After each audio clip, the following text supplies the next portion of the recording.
Hey guys, warm welcome to all of एन फ्राइस्ते academy. हम पढ़ रहे हैं क्लास 10 साइंस का चैप्टर नंबर 8। आज है जिसका लेक्चर नंबर 1 और चैप्टर का नाम है जीव जनन कैसे करते हैं। तो इस चैप्टर में हम समझेंगे जो जीव हैं वो जनन किस प्रकार करते हैं। तो सबसे पहले हम समझते हैं कि जनन क्या है, तभी तो समझेंगे वो जनन कैसे करते हैं और जनन क्यों करते हैं। ये दो चीजें सबसे पहले हम समझने की कोशिश करेंगे। तो जनन क्या है बेटा? जनन एक ऐसी प्रक्रिया है जिसमें जीव अपने जैसे, जैसे मैं अपने जैसे क्या करते हैं, नए जीव उत्पन्न करते हैं। ठीक है, वह प्रक्रिया जिसमें जीव क्या करते हैं, अपने जैसे नए जीव उत्पन्न करते हैं, उसको हम जनन कहते हैं। क्लियर? ठीक। अब जनन क्यों आवश्यक है? अगर जनन नहीं होगा तो क्या होगा? देखो, जनन क्यों आवश्यक है? जनन पृथ्वी पर जीवन की निरंतरता बनाए रखने के लिए आवश्यक है। अगर जनन नहीं होगा तो पृथ्वी पर जीवन क्या होगा, एक टाइम के बाद समाप्त हो जाएगा। अगर ऐसा लेके चलो जैसे कोई भी जीव क्या है, जनन करना बंद करते हैं सारे जीव, तो एक टाइम ऐसा आएगा कि पृथ्वी पर जीवन ही समाप्त हो जाएगा। अब कोई भी जनन क्यों करता है? मान लो मानव प्रजाति है, वो जनन क्यों करते हैं? या एक परिवार में आप ले लो, ठीक है, तो उस परिवार के लोग अपने परिवार को अस्तित्व बनाए रखना चाहते हैं तो वो जनन करते हैं। तो यही चीज़ है, जैसे क्या ना, वंश चलाने के लिए ऐसे मान सकते हो आप। तो जनन क्यों आवश्यक है ये आपको समझ आ चुका है, और जनन क्या है ये दो चीज़ें हो गई हैं। ठीक है, अभी यहाँ पर हम विशेष चीज़ समझने वाले हैं बेटा। अब अगर जैसे मैं कहूँ कि जनन के दौरान होता क्या है कि जो हमारे पेरेंट्स, क्योंकि हम किसके प्रोडक्ट हैं, अपने पेरेंट्स के ही तो हैं, तो पेरेंट्स के जो गुण होते हैं उनमें जो लक्षण हमें दिखाई देते हैं वही हमारे अंदर आते हैं। तो ऐसा क्यों होता है? ऐसी कौन सी चीज़ है जिसके कारण वो हमारे अंदर आते हैं, उस चीज़ को हम समझेंगे, और वो क्या, कैसे, सारी चीज़ें। तो बेटा सबसे पहले अगर मैं बात करूं तो जनन की जो मूल घटना है वो डीएनए का बनना है। जनन की मूल घटना डीएनए का बनना है। अब कहोगे सर आप तो जनन तो हमारा तो कुछ और ही था। बेटा जब हम बहुत अच्छे लेवल पर बायो पढ़ते हैं, जैसे हम आपस में बात करते रहते हैं या फिर हम जो सुनते हैं कि भाई ऐसे ऐसे जनन होता है, तो वो ठीक है, लेकिन जनन की मूल घटना क्या है बेटा? डीएनए का बन। अब डीएनए कैसे बनता है? देखो, एक जैसे पेरेंट्स, कोई डीएनए है, मान लो ये पेरेंट्स डीएनए है। डीएनए का अगर आप चित्र देखोगे तो इस टाइप से मिलेगा आपको। ये पेरेंट्स डीएनए है। ये किस में होता है डीएनए? ठीक है, जैसे कोई कोशिका है, कोशिका के केंद्रक में क्या होगा? डीएनए होता है। ठीक है, हमने लिख भी रखा है, कोशिका के केंद्रक में क्या होता है? डीएनए होता है। अब इस डीएनए का होता क्या है बेटा? ये डीएनए एक नया डीएनए बनाता है, यानी अपनी जैसी कॉपी बनाता है, प्रतिकृति बनाता है। डीएनए क्या बनाता है? एक नई प्रतिकृति, यानी एक फोटोकॉपी बन जाती है। मतलब एक डीएनए है, उसी से दूसरा डीएनए। जैसे आप जीरोक्स यानी फोटोकॉपी कराने जाते हो ना अपने डॉक्यूमेंट्स की, तो आपका जो ओरिजिनल डॉक्यूमेंट रहता है वो आप उसको देखिए और फोटोकॉपी उसको देखिए, तो दोनों में डिफरेंस होता है। वैसे ही एक डीएनए से जब दूसरा डीएनए बनता है तो उसमें भी थोड़ी सी विभिन्नताएं आती हैं, मतलब अलग होता है। लेकिन ऐसा नहीं हो बहुत ज़्यादा अलग है। वो कैसा होता है भाई? सेम वैसा ही वो चीज़ें जो उसमें वो लिखी होती हैं वही तो है फोटोकॉपी में भी, तो वही सब सूचनाएं उसमें जाती हैं, लेकिन हाँ थोड़ा सा अंतर उसमें जरूर रहता है।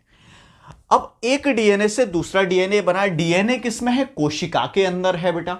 अब एक कोशिका में दो डीएनए तो नहीं रहेंगे, तो अब डीएनए जब बन जाता तो उसको वो अलग करता। भाई जब डीएनए अलग होगा तो उसके लिए जो जैव प्रक्रम के जो अन्वेषण के कार्य हैं उसके लिए डीएनए को क्या चाहिए? एक अलग से कोशिका चाहिए। तो डीएनए जब बनता है तो उसके साथ एक नई कोशिका भी बनती है। अब देखो आगे ना बात भाई, क्या हमने पढ़ा था? जनन की मूल घटना डीएनए क्या बनना है। अब एक नई कोशिका बन रही है तो वो एक जनन ही तो है, कोशिका का, कोशिका से जनन, एक नई कोशिका बन रही है।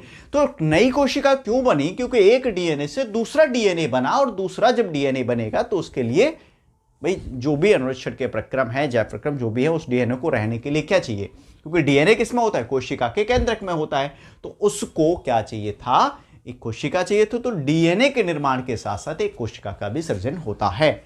अब डीएनए में विभिन्नता होती है, ये तो मैं आपको बता चुका हूं, वही विभिन्नताएं हमें देखने को खुद में मिल रही हैं। आप अपने मम्मी पापा को देखिए, एक बार उनका फोटो देखिए उनको सामने से, और फिर अपना को शीशे में देखिए, आप क्या पाओगे, बहुत सारे, आपका चेहरा फेस सब बहुत कुछ अलग है, लेकिन इतना भी अलग नहीं है कोई गांव का व्यक्ति ना बता पाए, या आप किसी रिलेशन में जाओ और वहां पे ना बता पाए कि ये फलाने फलाने का बेटा है, वो सीधे अच्छा उसके बेटे हो या उसकी बेटी हो, बड़े आराम से बता देते हैं। क्यों? हमें देख के, क्योंकि उन्होंने हमारे पेरेंट्स को देख रखा है। जब हमारे पेरेंट्स को देख रखा है और हमें देखते हैं तो वो हमारी क्या करते हैं, समानता देखते हैं, भाई इसमें यह है, तो वो उनको गुण दिखते हैं, मिल जाते हैं, वो सीधे सीधे फटाफट बोल देते हैं। ठीक, तो डीएनए में क्या रहती है, समानता रहती है, मतलब बहुत ज्यादा अलग नहीं होता, जैसे मैंने फोटोकॉपी के बारे में बात की थी।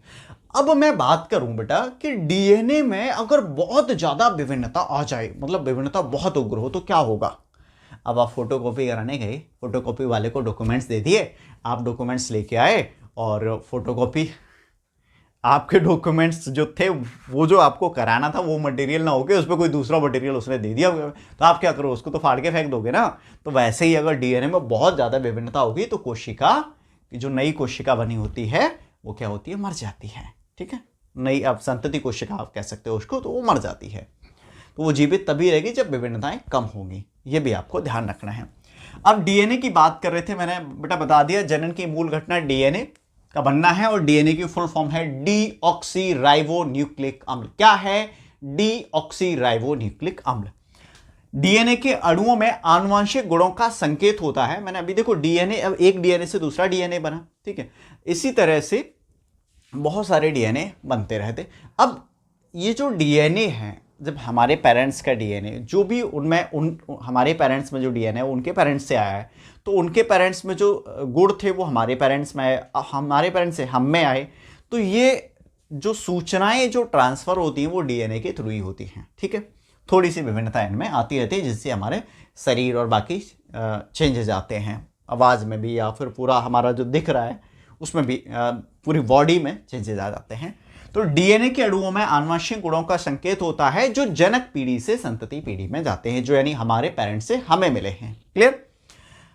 अब कोशिका के केंद्रक में डीएनए होता है, और डीएनए में क्या होता है, प्रोटीन संश्लेषण यानी प्रोटीन के निर्माण हेतु सूचना। अगर ये सूचना में थोड़ा बहुत डिफरेंस है तो प्रोटीन क्या है, अलग अलग प्रकार का बनेगा। वहीं से फिर जब प्रोटीन अलग प्रकार का बनेगा तो फिर बॉडी जो स्ट्रक्चर जो होगा उसमें क्या है, विभिन्नता आ जाती है।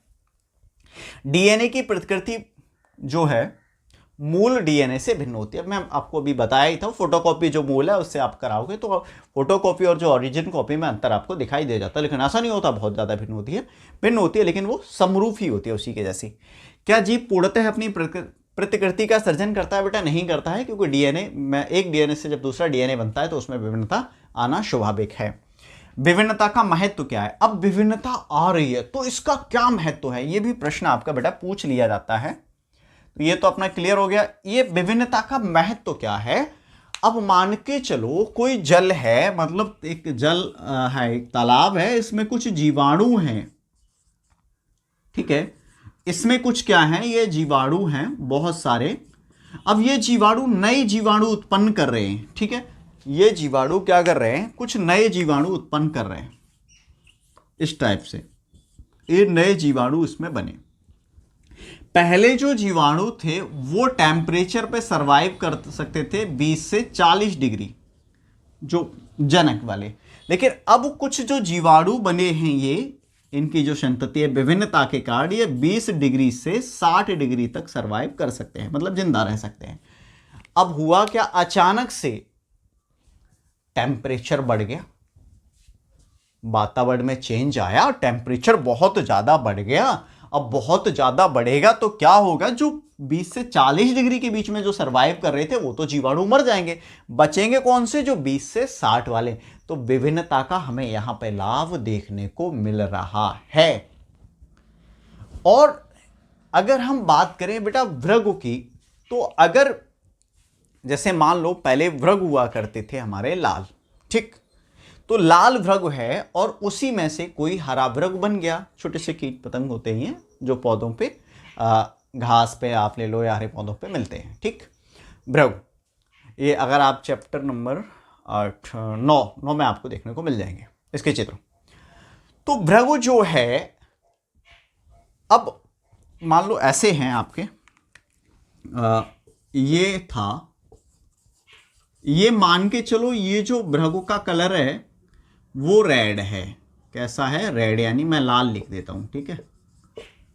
और इसी में से एक भृगु बन गया हरा, और ये रहते किस पे हैं? पेड़ पौधों, घास पे, ठीक है, हरी घास, हरे पेड़ पौधे।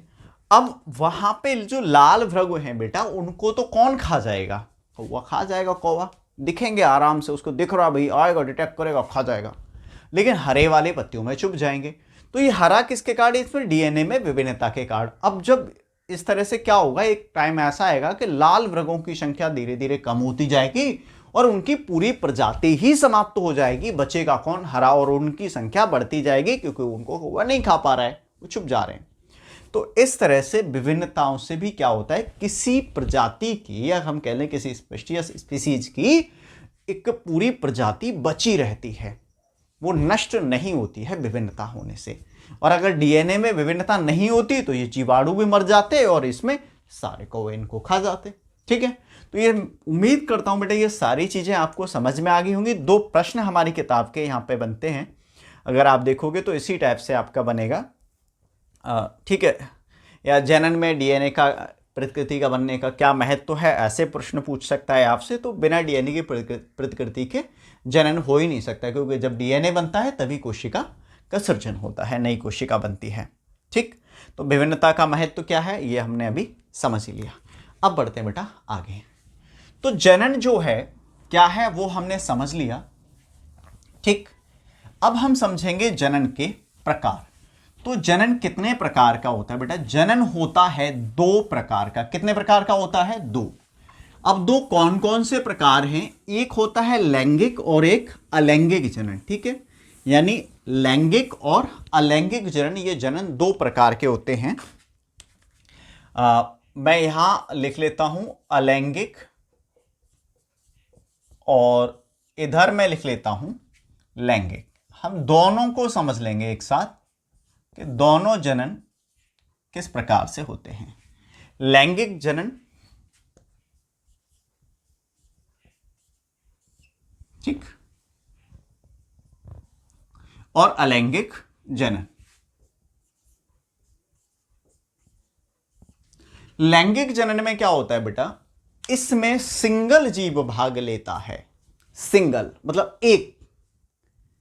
बोलो सर ये तो बड़ा कमाल की चीज है, हम तो देखते आ रहे हैं कि 2 जीव मिलते हैं तभी एक नया जीव बनता है। बेटा लैंगिक जनन में क्या एक जीव भाग लेता है, मतलब हम ऐसे कह सकते हैं एकल जीव भाग लेता है।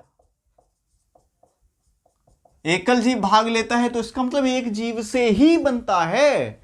जैसे मेल फीमेल, लैंगिक जनन में क्या होता है? मेल भी होना चाहिए, फीमेल भी होना चाहिए, नर और मादा दोनों होने चाहिए। लेकिन यहां पे तो सिंगल है, वही नर मान लो और वही मादा मान लो उसी को, तो उसी से यहां पे जनन होता है। क्लियर? अब लैंगिक जनन में तो इसमें आपके कितने जीव रहते हैं? 2 जीवों का होना कंपलसरी है, वो भी मेल और फीमेल, यानी नर और मादा 2 जीव भाग लेते हैं इस जनन में। क्लियर बेटा? अब अगर बात करें तो और क्या क्या चीजें होती हैं बेटा? तो इसमें युग्मकों का निर्माण नहीं होता है, क्योंकि एक में एकल जीव भाग ले रहा है तो युग्मकों का निर्माण इसमें होगा ही नहीं। तो युग्मकों का निर्माण नहीं होता है। ठीक है, और इसमें होता है भैया, युग्मकों का निर्माण होता है, आपस में दोनों के सूत्राते मिलते हैं, वो युग्मक बनाते हैं जाइगोट। ठीक, और अलैंगिक जनन में देखा जाए बेटा तो जो संतति होती है, यानी संतान जो होती है, वो जनक के लगभग समान होती है। मतलब ऐसा कह लो, नया जीव जो बनता है इसमें जनक के समान होता है, यानी बच्चा जो है किसके समान होगा? अपने पेरेंट्स के समान होगा। और पेरेंट्स क्या है? इसमें तो एक ही है। अब इसमें देखो, इसमें आपका एक, ये दूसरा हो गया। तीसरे की अगर बात करें, नया जीव जनक के समान होता है लेकिन लैंगिक जनन में नहीं होता। भैया हम कहाँ हैं अपने पेरेंट्स के जैसे? बताओ। अगर होते तो बिल्कुल वो दिखते हैं ना, हैं? नहीं है। फिल्मों में एक अलग सीन रहता है कि वो पूरा दिखा देते हैं, ऐसा नहीं होता है लेकिन, ठीक है। तो इसमें क्या आप लिखोगे? नहीं होता है, मतलब कुल मिला के ऐसा नहीं है। यानी नया जीव जनक के समान होता है, और यहां पे ऐसा कर लो, नहीं होता है भैया। उसमें क्या होती हैं? विभिन्नताएं ज्यादा होती हैं। और ये जो है वो अलैंगिक जनन बेटा निम्न वर्ग के जीवों में पाया जाता है। किसमें? निम्न। और ये उच्च वर्ग के, उच्च वर्ग में कौन आते हैं भैया? हम, जीव जंतु, पेड़ पौधे, ये सब उच्च वर्ग में है।